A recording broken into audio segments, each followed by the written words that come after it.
Jardins publics, privés, terrains de sport, promenades, toitures végétalisées, l'aménagement paysager est partout. Une filière dynamique qui valorise l'environnement et le bien-être de tous et qui nécessite de vraies compétences professionnelles.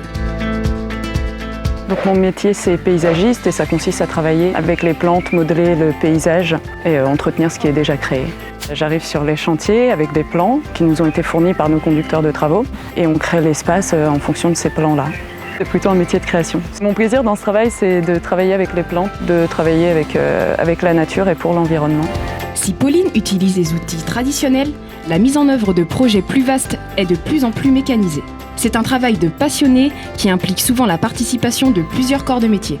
On a des équipes de plantation, de maçons, d'aires de jeu, d'élagage. On travaille avec des électriciens, on travaille avec des boîtes de terrassement, de voirie, avec des boîtes de plombiers aussi. Les qualités pour faire ce métier, c'est avant tout la patience. Il faut être minutieux, il faut aimer travailler dehors, bien évidemment. On peut se spécialiser, on peut devenir élagueur, on peut se lancer en maçonnerie paysagère, continuer sur des licences après un BTS pour devenir conducteur de travaux. Enfin, il y a plein de choses. On peut aussi se lancer dans l'écologie. Les formations qui conduisent au métier de l'aménagement paysager sont nombreuses.